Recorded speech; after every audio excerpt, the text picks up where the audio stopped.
Wednesday, April 8th. I'm Rim. I'm Scott. And this is Geeknights. Tonight, a bunch of comics and manga and anime.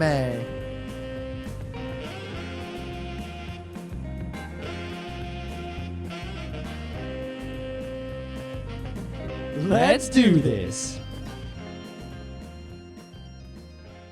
We were having a little trouble watching anime lately since the boxy subtitles stopped working. Yeah, I think in a recent update, some subtitle stuff got messed up, but I think in a more recent update, it got fixed. So I got to, I just got to install the latest, and we'll see what happens. It was that most infuriating problem where they didn't just not work at all, because then you go, you don't watch anime. They worked for a while, and then bit by bit, every now and then, we'd miss like one subtitle. I think it was dropping frames for some reason, and thus, because it dropped the frame, it dropped the associated subtitle. So even in the subsequent frames, the subtitle wasn't there because the frame where the subtitle was supposed to be was dropped. So the subtitle never appeared.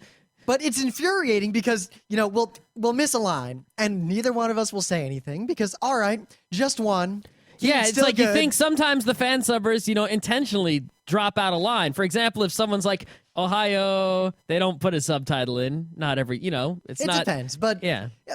Even if you're losing them, we know we have this problem. You keep watching because you can still, if you're an anime fan, you've watched enough anime. I understand enough Japanese to get a lot further than I would expect. But if the voice acting is good, you don't even need to know what the words are. You can look at the pictures and just the tone, and you're good. But depending on the show. I mean, if it's a talking heads show, good luck with that. The longer it goes on, however, if I miss every fifth line, I kind of still know what's going on from context and responses, but if you miss a few in a row, you're in trouble. Yep, it got to the point where a character says something long and complicated with no subtitle, and then the person responding says, "Yep, what are you thinking?" And I get that subtitle, even though I didn't need that one. Yeah, I know, right? But then it would just get out of control. And one thing I learned is Porphy's long and tedious adventure seemed...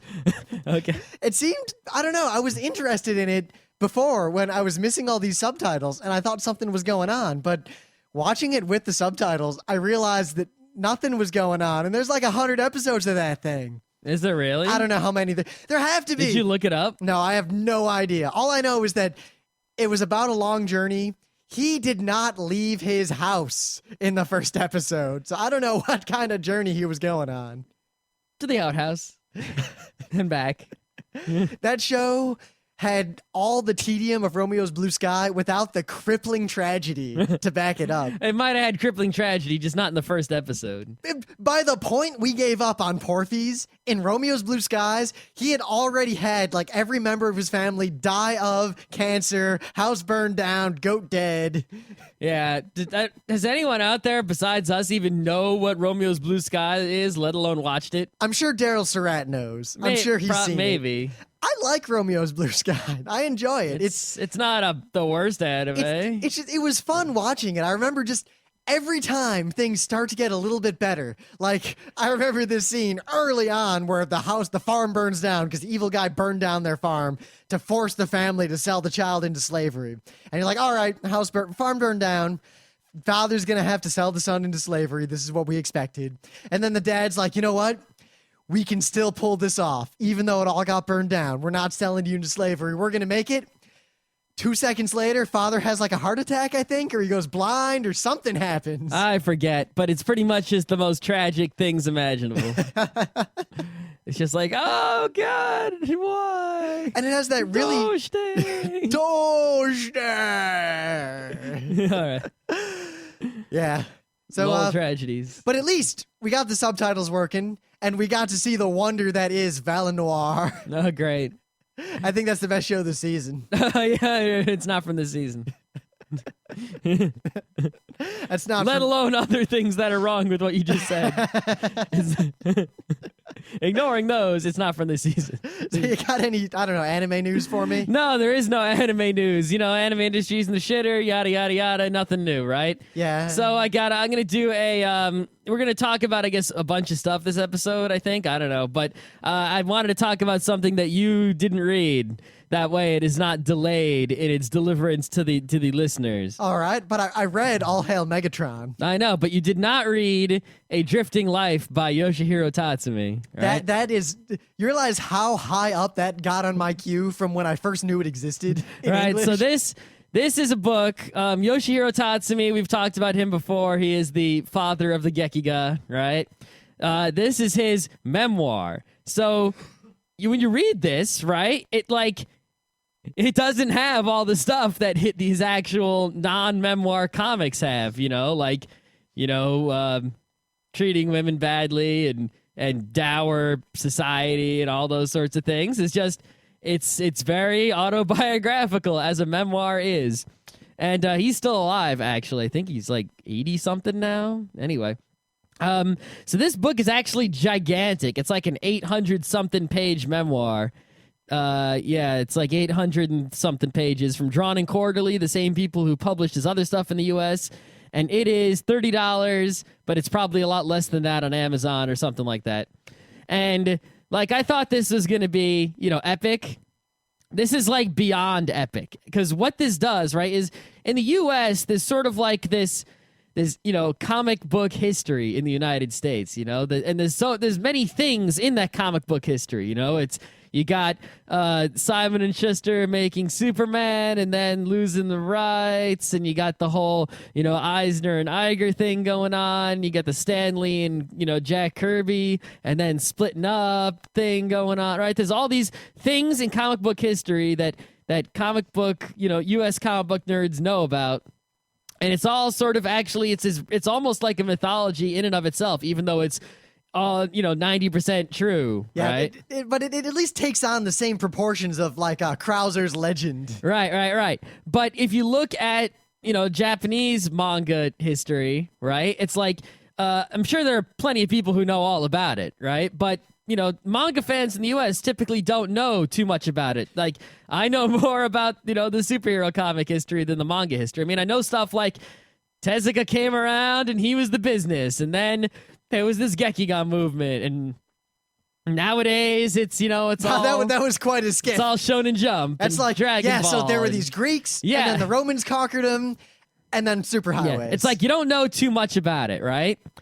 But you read this, and this is like, oh shit, oh shit, and you. This has like all the business in it. Like, oh my God, I can't even begin. Like everything from when Tatsumi and his brother were like sending in little strip comics into manga shonen, and then like getting medals as awards for sending in the best comics. Like up to like dealing with all these different publishers and having the publishers like move them from place to place and like fighting over which artists work for which publishers, and one guy was like no, this is Gekiga, and the other guy is like it's like something else, they're fighting over which name to call it, and all this kind of, and all the different like anthologies that they work in, and I'll get my work into this publisher, and I'll get it over, work over in this one, and all these different people, and you see like the Golgo 13 guy is in here, and Tezuka's in here. The thing is, Kazuo Koike was only mentioned once in passing, unless someone in this is Kazuo Koike, and because some of the names are changed. Like, it's weird, even though it's a memoir, right? He changes his own name. It's not, it's not Yoshihiro Tatsumi in the book, even though his byline is on the cover of the book. It's like, a slightly changed name that basically sounds just like his name. Yoshihiro Batsumi? No, it's something along those lines. Let me see what it is. Hold on. I think it's like something Katsumi. Uh-huh. Yeah. But anyway, the point is that this is like so amazingly fantastic, like in so many ways, and it's gigantic, and like it might be one of the best, not just one of the best, like, biographical comics I've read, because I've read quite a few. This might be one of the best, like, autobiographies I've read, or memoirs at least. Because what's the difference between a memoir and an autobiography? Is there a difference? You know what? I was about to make something up, but I don't really know. Well, I think, judging from this, right? I guess not. I mean, I don't know. But the point is, this is really, really amazing. And if you care about manga at all, even if you don't care about Gekiga or whatever, right? If you're a person who reads manga, this is something to read for reals, like times a billion. And we will not almost. We will be doing a show on this at some point. I got to finish reading Cavalier and Clay first. Yeah, then we could do a show on that one. Maybe we could just make this the book club. It's big enough. I think we should. That might work. Maybe we'll see. We'll figure it out. All right. So that's a geek bite. I have 3 nouns that have all appeared in the same news headline, and the nature of these 3 nouns makes that altogether surprising. Noun the first, Leonardo DiCaprio. All right. Noun the second, SMAP. All right. Noun the third, Ninja Scroll. Okay. I don't want to get into this because you know the whole thing about movies don't actually get made and whatever, but apparently one thing has led to another, and Leonardo DiCaprio wants to cast SMAP in the upcoming live-action Ninja Scroll anime movie adaptation. Is that coming out before or after live-action Ava, live-action Akira? This has a lot more shots than live-action. Ball. I'll say this. Live-action Dragon Ball happened. Live-action Ava is a scam. That'll never happen.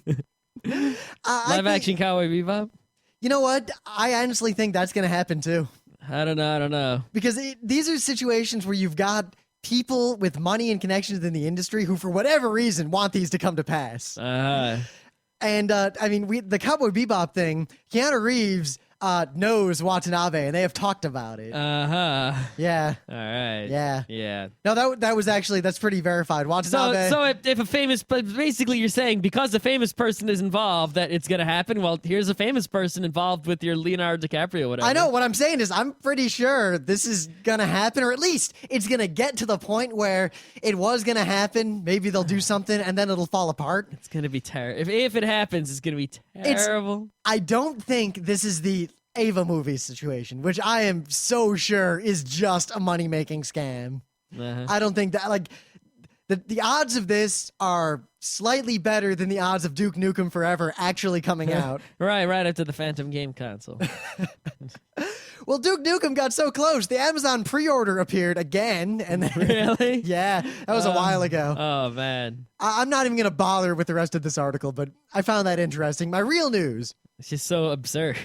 Is that the Japanese anime TV rankings have something interesting. Lupin the Third versus Detective Conan kicked the shit out of everything. Why is that interesting? That's totally obvious that would happen. Nah, because it even beat Sazai-san. Yeah, but that's not a big deal. I mean, Sazai-san is always going to be there, so it's like, it'll always, it's like The Simpsons, Simpsons doesn't have to be number one. It's just going to be there forever. What I really found interesting was I knew about Lupin the Third, Detective Conan. I kind of just, I figured I'd watch it at some point. One thing I did not realize until it was put into stark contrast before me is that neither's character design has in any way accommodated the other. Conan looks like Conan, and Lupin looks like Red Lupin. Yeah, well, what you gonna do? You can't. You gotta modify one or the other here. It's not gonna work. But as a result, it looks so weird. Yet it's the most watched. Well, yeah. I mean, the reason it's the most watched. I mean, if you took that's like if it was Simpsons, South Park. And I don't know, because to make it epic enough in America, I got to pick some old cartoon like Mighty Mouse. Yeah, right? Or like, Mickey Mouse and Bugs Bunny.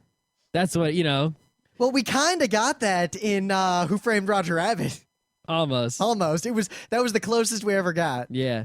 But I mean, it's you take something that's Lupin is so popular, right? That even though there's no TV show, and I don't know if there's a running manga currently, that they can make multiple TV specials every year, and people watch them, and it's worth continuing to make more. That's how popular Lupin is. And Detective Conan is popular enough that his TV show and manga, I think, are still continuing sort of perpetually.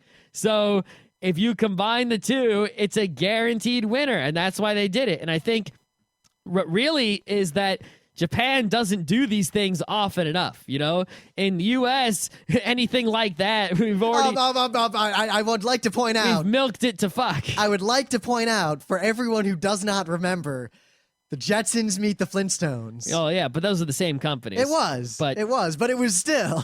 Yeah, but the point is, that stuff is all, if it's not two companies competing with each other, right?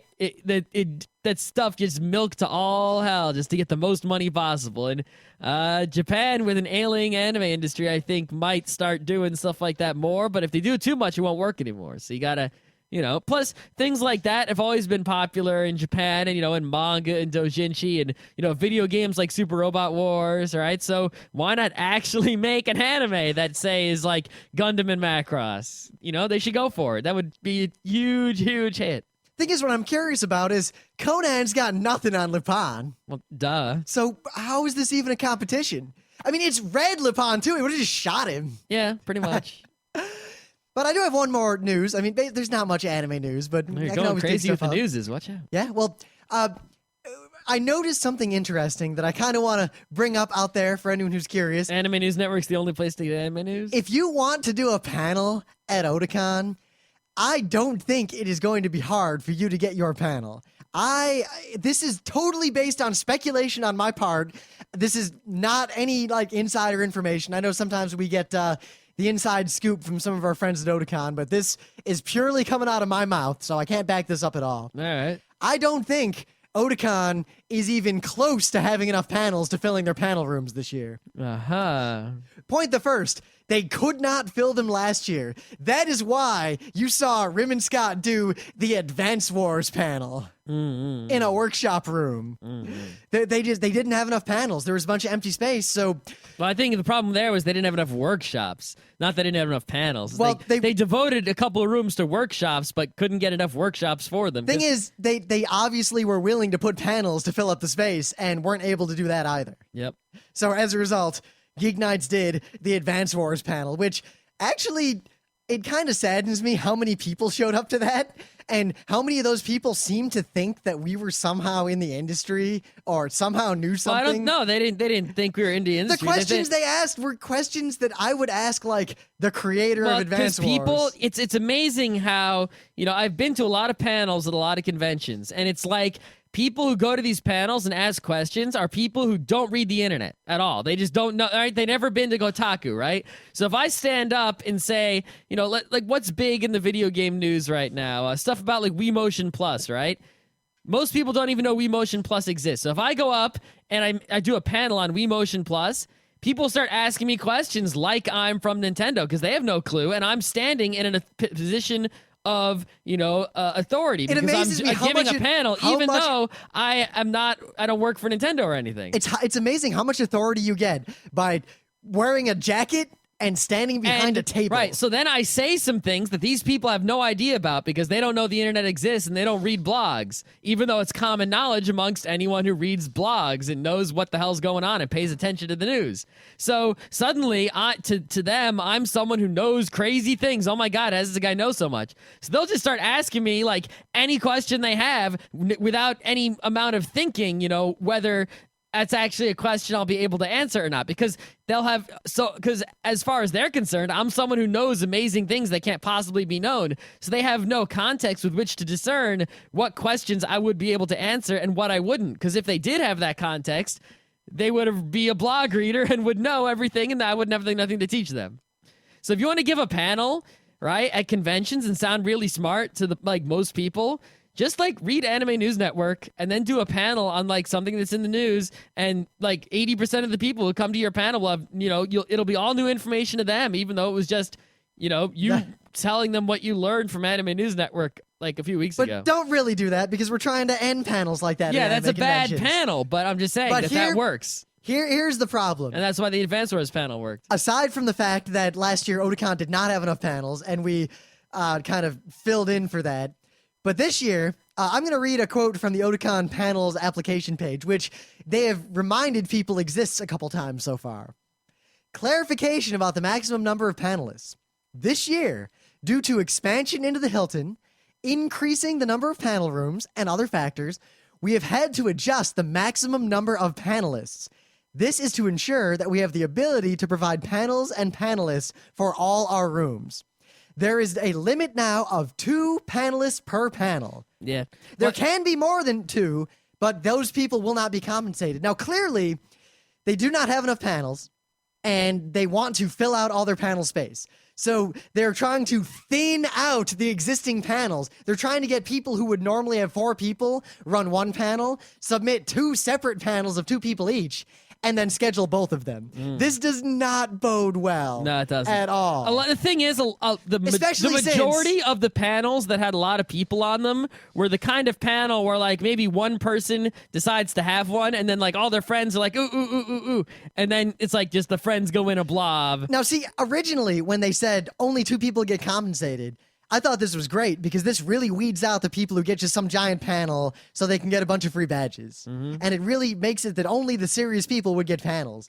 But now I worry that that's not the case. I mean... Well, I think, obviously, it seems as if, right, we'd like them to raise the bar, but it seems like raising the bar might not fill the rooms. Well, especially because they have more panel rooms, which may be a mistake. Maybe, but the thing is, they got more rooms, and they're using every room they've got, so they figure, and, you know, things fill up, and people are sitting on the floor, so it sort of makes, you know, I think what they need is, you know, not more rooms, but the same number of rooms, only bigger rooms. That's not so doable, though. I know. However, I guess... Or at least, if instead of, you know, you get the more space, right? So that way you still have the same number of rooms, but like, you know, say workshop 1 and 2 were next to each other. You can sort of, there's a wall in between, I think is movable maybe, right? So you like move that wall and now you just have big workshop over there, right? You could do stuff like that, right? But even then, remember, it's all new space too in the Hilton. I know, right? Using. I don't know what that space looks like either, so it's a total, I don't know. And I guess what's going to hurt more is that up until recently, especially with anime cons and cons we like Otakon, we would always kind of accommodate. Like we did, I think, 8 or 9 panels at a Kineticon once because they didn't have enough panels, and we filled in for Otakon last year, but our policy this year was to not do a panel that isn't one of our awesome A-list panels. So I only planned on doing like 3 panels at Otakon. We planned on doing something else, but they haven't contacted us. Yeah. I still got to push them on that front, but They would fill up a lot of space if they said yes. I'm going to tell all of you because we're not going to do it at this coming New York Anime Festival, but there's a good chance we're going to do it at the next New York Anime Festival. Oh, really? 2 New York Anime Festivals away? Yeah, we're already scheduling that one. I'd like to do it at Otakon, but I thought we were going to do it at this coming New York Anime Festival. Yeah, they have trouble getting enough space at that one. Of all things. We're going to do like 3 or 4 panels at the upcoming one, and that's it. All right. But we basically offered to take over an entire room and schedule it for the entire con, start to finish, all on our own. And we had all the panels and all the staff lined up to do it. Yep. So I don't know if that'll happen at Otakon, but... If they need help filling space, all they got to do is say yes, and we can make it happen. They don't just... All you got to do is give us, you know, a projector and a tech guy and some microphones, and that's it. You're done. You don't have to do any more work. And you know you can trust us because we're totally awesome. Yeah, now... We've always done everything we said we'd do. I can't just indict Otakon, though, because more and more, sadly, the anime convention circuit does not, accommodate us quite like the video game convention circuit does. Well, I think it just has to do with, you know, the professionalism levels. Well, I think the sad truth is that the cons that are for profit have a lot more resources to spend toward accommodating the people who do events. I think it simply comes down to the fact, right, that someone whose job it is to run a convention checks their email every day because it's their work email, right? But someone who is doing a fan convention as opposed to a professional convention, right? It seems like these people just don't check and respond to their email. I mean, you gotta, if you have email, you must check it and respond to it at least once a day. If you are not, then you are not a professional. And if you have a responsibility associated with that email address, then you have failed. Do you want to be a professional? Because as we learned in Master Keaton, you want to be a master. To become a professional is to sacrifice your humanity. Even if you are running like the rinky-dink local con in like the local community center, that's like going to be like for one day with like 3 rooms. If you're not even the chair, if you're just like running panels at that convention, if there's an email address on their website that goes to you for panel information, you have to check that every day and respond to anything in there the day that it comes in or the day after. Otherwise, you have failed. And it's, you know, big conventions are failing to do this, and that is the number one problem. I'll break it down right now. Nothing else really matters except for just the failure to email. I'm not going to name names or anything, but going down the list, New York Anime Festival, I get an email in like 12 hours from Reed every time I correspond with them. And look, we're already scheduling the next 2 New York Anime Festivals for Geeknights. Mm-hmm. New York Comic Con, same deal. It's the same company. Yes, they respond immediately. PAX East is also the same company. Yes, but PAX West also, I get a response like usually within a few minutes. Yeah, PAX West is not Reed Exhibitions. PAX West is just Penny Arcade. Yes, but at the same time, they respond immediately. Yep. Kineticon, we don't know. We went from theoretically being co-chairs of the panels department to having not been able to contact anyone on the staff for almost a year. Yep. I worry this is going to be like last year where literally we showed up at Kineticon, couldn't find anyone, went in and just took badges from the badge room, found a con schedule, flipped through it, and saw that sure enough, we had 8 panels scheduled. Uh-huh. And then went and did them on our own. Yep. It was not the experience we had at the first Kineticon, at least the first one that we worked, right? Because there was one that we just went to, right? I think. We walked in, they knew who we were, they gave us an itinerary, which still no other convention has done, right? That's one thing that Kineticon, that particular year, beats out every other convention ever. Wait. Even the professional ones. PAX, however, did give us a gigantic information package. They did, but they didn't give us our personalized itinerary. Because we didn't need one. We were doing one event. I know that, but I'm saying a personalized itinerary is it's nice. Awesome. But we were doing one event, and we had the room for the entire hour before and the entire hour after to sort out our shit. I know, I'm just saying. No one's done that. No, they haven't. I said that should be done. Anime Boston actually got a lot of communication, but that's just because, we work directly with Lou as opposed to. Well, he knows who we are, so he's all we didn't go and he through. checks his email. Yeah, and we kind of skipped a lot of their process and just worked with him directly, and he responded like right away. So Anime Boston props. Otakon, I haven't gotten much yet, and I've emailed pretty much everyone I know. I'm trying not to bother the higher level contacts. That's the thing is you feel like emailing so much is bothering people, but at the same time they're not responding and you need a response. So what can you do except email again? You have no other option because you basically emailed and it went to a black hole and you got nothing back. So you have no choice but to email again or email a different person. Yep. Actually, of all things, Toricon, the small anime con at RIT, they responded immediately all the time. We were all set to go. RIT. People are technologically intelligent there. We were all set to go, and then I had to regrettably cancel our appearance there because I'm going to be in Costa Rica for the entirety of Toricon. Oh well. Yeah. But we gave enough advance I'm notice. not really a big fan of going to Rochester. It's cold. I gave them a backup plan, so maybe Scott Johnson will run our panels. Oh, Scott Johnson wants to go to Rochester. That's all him. Yeah, he'll probably go. Right. We'll see. I don't know what the status is. I extricated ourselves. Hopefully we'll be at the Toricon in 2010. I don't know if I'll be ready to go to Rochester in 2010. I'd like to go back. I wanted to go back this year, but Costa Rica. How about 2020? Costa Rica. Hey.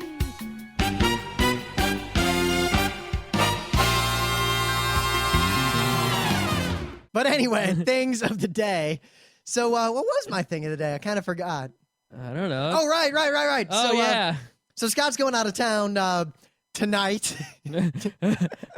So I had to come up with the thing of the day real quick. And I kind of randomly, and Scott wanted to know how I found this and what I searched for, but I'm not going to reveal that. But I discovered Hatsune Miku singing the Israeli national anthem and I don't know, it was pretty interesting to hear Vocaloid, which forces you to sing in a crippling Japanese accent, trying to pronounce Hebrew words. Yeah, it's pretty good.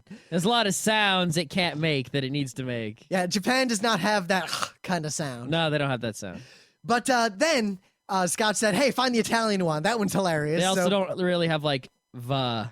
So I searched through and I found this compilation of Hatsune Miku singing a whole bunch of national anthems. And I got to say, American, not so great in Hatsune-ese. No, Italian, great in any ease. Yes. The Italian national anthem, though, doesn't quite beat the Russian national anthem.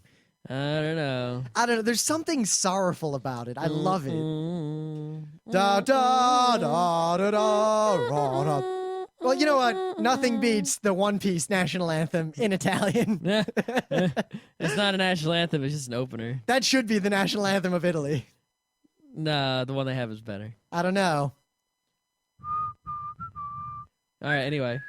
Okay. So what do you got for me? Oh, so I couldn't find a thing of the day, so Oh. I went into an old place I used to get Wednesday things of the day from, Japanese television.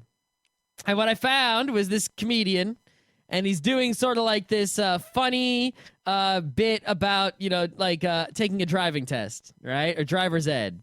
And, it's not Rakugo, but it is very Rakugo-like in that, he's sitting in this little fake car, and there's a screen, and on the screen is showing you, like, what he sees out the windshield. And he's sort of acting as if he's driving this car as... I think I've seen this. all this stuff happens on the screen there. I'm pretty sure I've already seen this. I didn't know what Scott's thing of the day was, but Have you seen it? Because I just went to the TV in Japan and picked the funniest thing on the front page. I remember something just like this. I think I watched it with Emily. Did it involve a Mario Kart? Yes. Yes. All right. So that's what this is.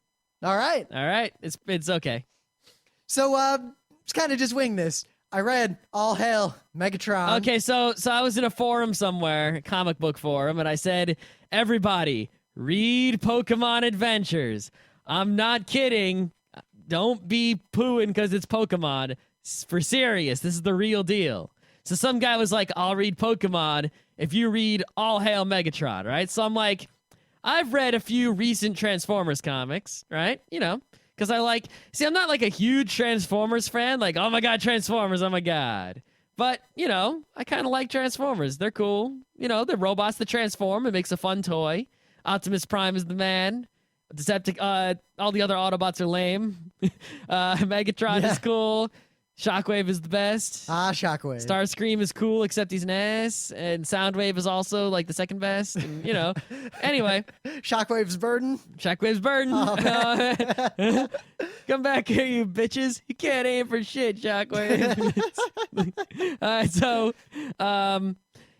I've read a few Transformers comics. I read like Transformers, like Generations or Evolution or whatever that were they were all steampunky Transformers, and then I read like Generation 1, which is all right, but they were all not bad, but none of them were like good enough to where I wanted to read like a whole bunch more. It was like read the first volume, be like, all right, it's Transformers, and then I'm done with it, right? And I've never found like an awesome Transformers comic that was so great that I wanted to just read it forever and ever until when it ended, right? They always seem to be either a fan service mashup of some kind or just fan service. Yeah, well, they just seem to be like retellings that are they're not super awesome retellings. They're just, it's just like stuff in the Transformers universe. That's it.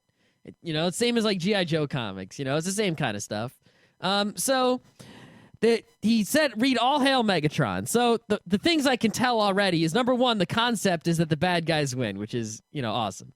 Which, interesting too, because what are you going to do with that? The Decepticons' goals were kind of... Get Energon. Yeah. So, all right, you've got it. Now what? Yeah. And then second thing is I saw the cover of it, and the cover was awesome. Like, the cover art on this book is holy shit. Remember a long time ago, there was a thing of the day. It was like, if the X-Men looked like this. Oh, yeah. That was like, oh, my God. I would read every issue of X-Men. I desperately want a large movie poster size just poster of that to put on so my do wall. a lot of people. I would pay a lot of money for that. I would pay like $50. Anyway, so the cover to this looked like that. So I was like, oh, shit. So I'm like, all right, I'll totally read that, and you'll read the Pokemon. It'll be all good. So, the book shows up. I bought it in the comic book store because I was in the city, and I walked in the comic book store. And even though I don't like to buy stuff in the comic book store because it's a lot of money, I feel bad standing in there for like a half hour and not buying anything. So I bought it because I had to, wanted to read it anyway, and I agreed to read it. Yep. And, it was sort of the same as the other Transformers books I read. It was good, but it wasn't anything I want to read some more of. It doesn't seem like it's going anywhere interesting. Good guys are going to win in the end after the bad guys won in the beginning. Yep. Like, all the characters are kind of the same static Transformers archetypes. Megatron and Starscream have the same conversation like 3 times. Yep. Dang it. It has, what the book has, right, is, first of all, it sort of has a lot of balls to have the Decepticons just fucking, like, kill a whole bunch of people all over the place. The best. They smash Times Square, right? And the other thing it has lots of like these cool scenes. Like there's a scene where there's modern F-22 Raptors with human pilots in them against the F-15s of the Decepticons, right? And they're like, F-15s, oh my God. And, it's like, it's cool. But then there's another cool part where people are hiding in a subway station, and then the train's coming, and like, we're saved, the train's coming. Oh shit, the train transformed. Oh shit. And there's cool stuff like that, right? But cool scenes and those are sort of fan servicey scenes also, right? Are not enough to, make an entire book. And I think the thing that really bothered me the most was that, it's like you knew the bad guys were sort of coming back. It wasn't like it should have been, right? The bad guys, they should have started, like they started with the bad guys winning already, right? I think they should have started before the bad guys had won, then have the bad guys win, and then have that be the end. I would have liked that a lot more. But then, see, I think the problem is that marketing-wise, the concept is the Decepticons won. If they start a regular story and then the Decepticons win, people are going to go rabble, rabble, rabble, and they're not going to buy it for the concept. Only the existing fans will just buy it because it's another thing. Oh, maybe. That's my only... The thing is, they could have called it All Hail Megatron and still had, some... I don't know. Yeah, well, I guess what really bothers me is that for a brief moment when I was reading it, I thought, hey... maybe they're going to do something cool in meta because the Decepticons' goals were kind of stupid. And maybe they were going to I mean, they didn't really have goals. It was always just good guys versus bad guys. Yes. We want power. We want to rule Cybertron. We want Energon. That's the point. We hate Autobots. We hate Decepticons. Maybe what they're going to do is, all right, we have these stupid, 90s cartoon bad guys with, these lame goals. What if we make them win and then explore the fact that they didn't really have any goals? What now? You've conquered the world, Megatron. What now? And maybe it could have ended with Megatron one by one murdering all the Decepticons because he always needs more, ruins the world, ending alone on some destroyed planet, Look-y Mighty style. But instead, nothing interesting happens, and Starscream and Megatron have these pseudo-philosophical crap discussions over and over again that don't go anywhere. Clearly, Starscream's going to betray Megatron at some point. Clearly, and the thing is, it's so obvious that the bad guys, the good guys, are slowly building up to fixing everything. If the bad guys won, and the whole comic was their decline, and then it didn't end with the good guys winning, but if it ended with just everyone losing, that would have been great. Oh, because right now, right, it's like the Autobots are on Cybertron, and you're constantly seeing them, struggling with each other, struggling to survive, struggling to make a comeback, and you're also seeing, the humans struggling to rise up and do anything because they're totally powerless, right? Again, in the face of, Decepticons without, having Autobots to help them fight them. But you see, they develop a technology and they go to deploy it, but they get smashed. But one guy doesn't drown, and there he is with the secret weapon. He's going to do it on his own. Awesome. I would just love to see that there's no chance the good guys will win, and they don't win, and then watch the bad guys. I actually would like to see, all the Autobots, just kill them all. Just end of the Autobots, no more. That's it. Tomino didn't direct this. What do you... I know, but that would have been totally, just blow up all of Cybertron. Boom, it's all gone. I don't think the Decepticons want that, though. Because, look, they got Optimus Prime sitting there. He's all broken, of course, right? But he's going to wake up, at the end and be all awesome. Go over to Rodimus. It would have been much better if he was actually completely broken. Give me that fucking Matrix back. Yeah, there's also some allusions to an Autobot traitor, which I think is Rodimus, but I'm not sure. But that's what it seems to me. But it's so, forced and lame. It's ham-fisted. It's not smooth and deadly. I mean, maybe if the traitor were Optimus and he had some sort of I don't want to. They bring him back at the end, and then he turns around and helps Megatron, and then the bad guys win for reals. Or maybe that would be okay. Or maybe a betrayal. I don't want to spoil other works we have read and watch and talk about, but Optimus Prime being the betrayer would hearken to a lot of greater works. Yeah. The thing is that in this first volume, they didn't get, even if there is some sort of redemption in a later volume, there wasn't enough in the first volume to where I'm going to get any more, But what it was, I guess, despite all these, criticisms I have of it, it's probably one of the best Transformers comics I've read, because Transformers comics really aren't, there are lots and lots of good Transformers comics, just plain old good, average, middle of the road. There are none that I can think of that are great. Which one is great? Oh, right? Even the original ones aren't great. So this one is a little bit better than good, right? So it's probably the best Transformers comic. So if you really want to read a Transformers comic book, this one is not bad. But I think we should talk about something a little bit better. Let's talk about good stuff. All right, so of course we're going to do a show on this, but I figure it's worth pointing out now because if you're looking for something to read, you should be reading 20th Century Boys. Well, yeah, pretty much what's happened here, right, is Monster finished publishing in the United States, right? And I've bought most of it. Like, I only had 2 volumes of it, but then I recently acquired all the remaining volumes, except I'm still missing like 10 and 12, and I'm waiting for them to send them to me. But they've also, as a result, because Monster is finished publishing, Viz is now bringing out both Pluto and 20th Century Boys, in English. So every month this year, you're either going to see a new volume of Pluto or a new volume of 20th Century Boys on the shelves. So this is really, it's going to be the year of Naoki Urasawa in America. There's no question about it. The Eisner nominees just came out, and I'll probably use that as my news next week once, there's some more discussion and I know what more of the books are.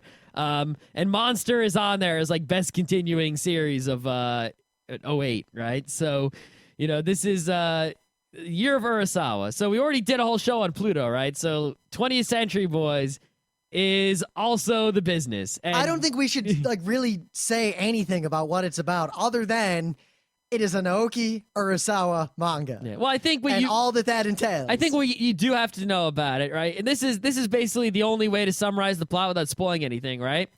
Is it's a story that that jumps around in time. So they'll show you the end, the beginning, the middle, right? It's not chronologically told. And it's a story about these group of Japanese dudes who were all friends when they were little kids, and they had like a little club when they were kids, sort of like a Boy Scouts Sandlot kind of club. And somehow it is heavily alluded to that later on in life, they save the world, like for reals. And possibly through rock and roll. Possibly through rock and roll, or maybe from giant robots. Who the fuck knows? It's totally mysterious. And, Urasawa, he is the master of suspense. There is no questioning that. But it jumps around in time. Well, because if it didn't jump around in time, all the secrets would be revealed. Oh, no, but here's the thing. It jumps around in time, but not in context, is the way I would say it. That's true, yes. The context of the narrative is all, throughout an entire scene, will always be the same, but yet it jumps to different times. Yeah, so it's showing you how the thing that happened when they were kids relates to the thing that happened when they were middle-aged, relates to the thing that happened in the future, The way it's done is very novel, and this is one of the most compelling manga I have picked up in a long time. Yeah, it's crazy, Urasawa's stuff is pretty great. The Master Keaton and the fashionable judo girl and the monster, right? But you read more and more of his stuff, Pluto, 20th Century Boys, and he is not the one-trick pony. Sure, everything he does is always very suspenseful and has the same high quality to it, but he's not doing the same thing over and over again. Every manga is different, yet every manga is also great. Yep. Monster is every volume you go, oh shit. Yeah. And 20th Century Boys is just more of a, I don't want to say anything else about it. No. Read. But yeah, you should be picking up all these Urasawa things every month if you're a human being. Yeah. Plus, I just a little while ago read Pluto 2. Wow. I am digging that. I don't know if my favorite character is the one I don't know anything about yet, or the other one I don't know anything about yet, or maybe Hannibal. I think I like Hannibal the most. You like Hannibal? I don't know what it is about him. I don't know. I would like Photar if he was there. I haven't seen Photar yet. I think something cool is going to happen with Photar. So far, if there is a Photar. So far, every time a new character is revealed, in the next volume, there's 2 volumes, obviously, so far that we have. Yep. Something cool happens with that character. Yep. So we'll see. We will see. Plus, the context of what happened in the Astro Boy, I speculate, and I don't know. I think that it'll stay true to the original. I think it will too, and it amazes me, like, to a degree that you can't really comprehend, that Urasawa was able to take the story of that Astro Boy and turn it into this, while at the same time being painfully faithful. Yeah, I mean, you take, like, was really, a great story, but not a very complex or deep or fleshed out story, a very sort of skeletal story, and filling it in so amazingly, yet still, I don't know. Naoki Urasawa is a genius. People need to do that with other things. Like other, really sort of like, bare bones stories. Take like, But the Transformers and make a good manga. Oh, that's one. Yeah, just fill in all the blanks in the Transformers to make it good. Yeah, all right. Yeah. We've actually talked quite a while. We should talk about, I think, one more thing. Do you want to or talk? A bunch of quickies. All right. Do you want to talk about some of it's a new anime season. You want to talk quickly about some of the animes we watched that are new? Well, there's that joke show. Oh, right. So there's a show. What's it called?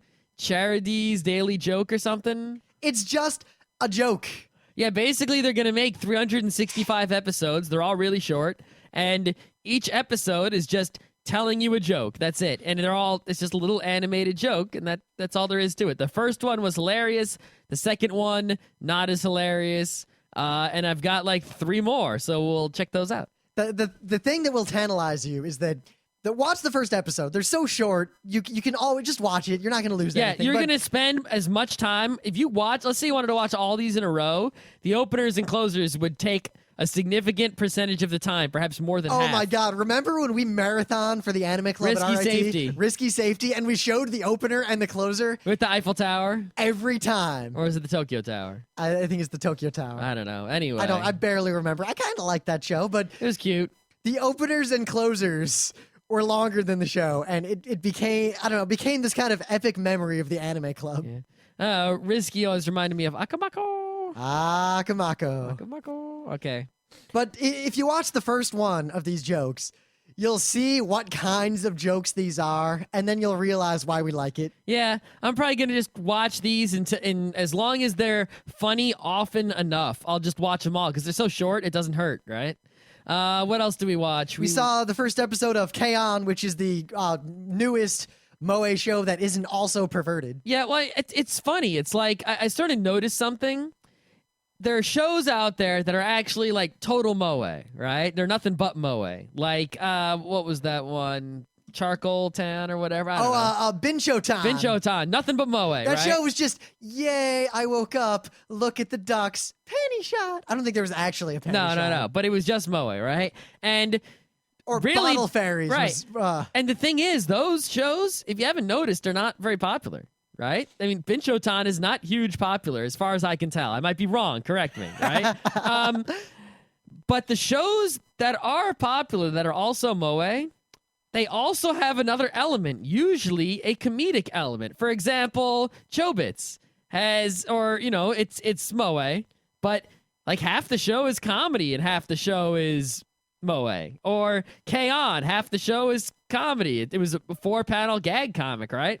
Haruhi, it's, there's some moe in there, but there's also something else. And I think what it is that these shows, it's the something else in them that is the popular part, and they just happen to have moe, which, isn't hurting. Lucky Star was primarily a comedy, right? Yeah. And look at the other shows that are popular in other sort of anime genres, right? Look at the robot shows that are popular. It's not the robot shows that are just robot shows are not very popular except among the robot fans. Just like the moe shows that are just moe shows aren't popular unless it's with the moe fans. It's the robot shows that are also something else. Big O, also something else. Gundam Seed, also something else, right? Those are the robot shows that get popular because they're more than just a robot show. They're there's something else going on there. And I think that, we tend to look at an anime and look at its visual, we pigeonhole it based on what it looks like immediately. More so you. Well, but that's what you got to do. Yeah, but at the same time, like, look at Princess Tutu. at first glance, that is a moe crap show. It's not moe at all. It's got a bit of that. It's a kid's show. Yeah, look at It's a look at those magical girl characters. show. It's not a moe show. I think there are moe elements there. I don't think so. I think the clumsiness and the way she is portrayed early on, if you just took some stills from that and showed it to people, I think a lot of people would say, oh, some moe show. Oh, I think it's magical girl. I don't think it's moe. Yeah, but I'm talking more about like Sailor just Moon the or art. Utena. Just look at the art and take a bunch of stills of the main character. No, the art looks like magical girl art. I disagree. Watch Sailor Moon. It doesn't look anything like that. Anyway, the point is that, K-On!, I mean, it's not the worst thing ever, but it's not like I want to watch all the episodes either. It's the first one. It's sort of like, it's so formulaic. I see what's going to happen. So I kind of want to watch like the last few episodes just to see the outcome that I expect. And that'll be enough for me. See, I kind of enjoyed it. I'll probably watch it idly. And as long as it stays good, I'll probably watch all of it. Yeah. I think if I was going to watch a show along those lines, I would go back and finish watching the one where the girl was like interfering. Code, what was it? Was it Code something? Code E? Code E. Yeah. That was a good show. Yeah, I like that. I only watched a few episodes of that, and I think I got a lot more of them. And there was another season that was like Code E something else, or Code G, or Code F. I don't remember, but I'd watch that before I watched K-On! Because that had a. I don't know. I think K-On! had enough subtle and actually funny humor in it.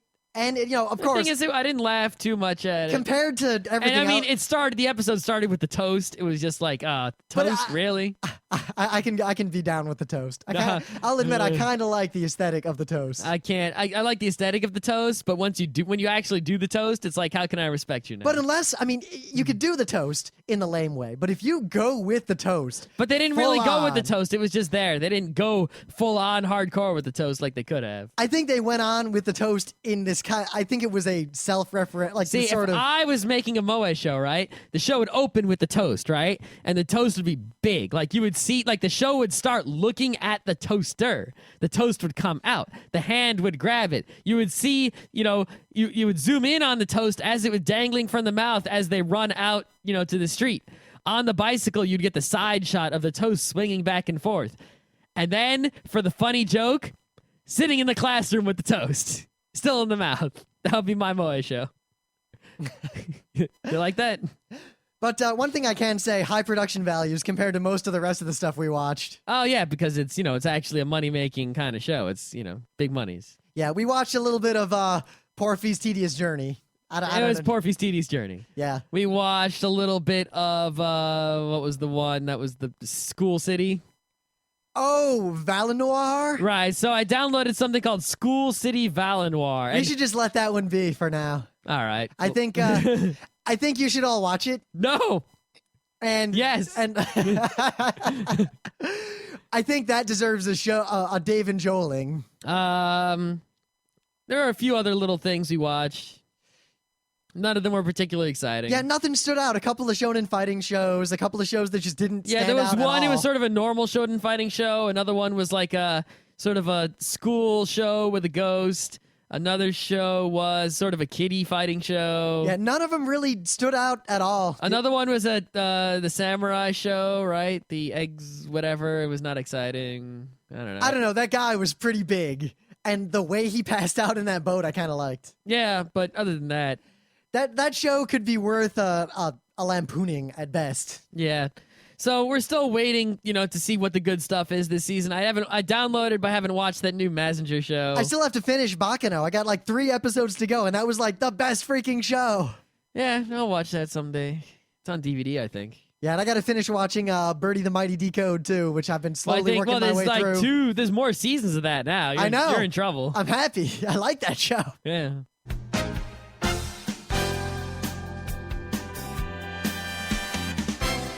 This has been Geeknights with Rim and Scott. Special thanks to DJ Pretzel for the opening music. Be sure to visit our website at www.frontrowcrew.com, where you'll find show notes, links, our awesome forum, a link to our Frapper map, and links to all the RSS feeds. We say feeds plural because Geeknights airs 4 nights a week, covering 4 different brands of geekery. Mondays are science and technology. Tuesdays, we have video games, board games, and RPGs. Wednesdays are anime, manga, comic nights. And Thursdays are the catch-alls for various rants and tomfoolery. You can send us feedback by email to geeknights@frontrowcrew.com. Or you can send audio feedback via Audio. Just click the link that says Send Me an Audio on the right side of our website. If you like what you hear, you can catch the last 100 episodes in iTunes or in your favorite podcatcher. For the complete archives, visit the website, which has everything. Geeknights is distributed under a Creative Commons Attribution Non-Commercial Share-alike 2.5 license. This means you can do whatever you want with it as long as you give us credit, don't make money, and share it in kind. Geeknights is recorded live with no studio and no audience. But unlike those other late shows, it's actually recorded at night.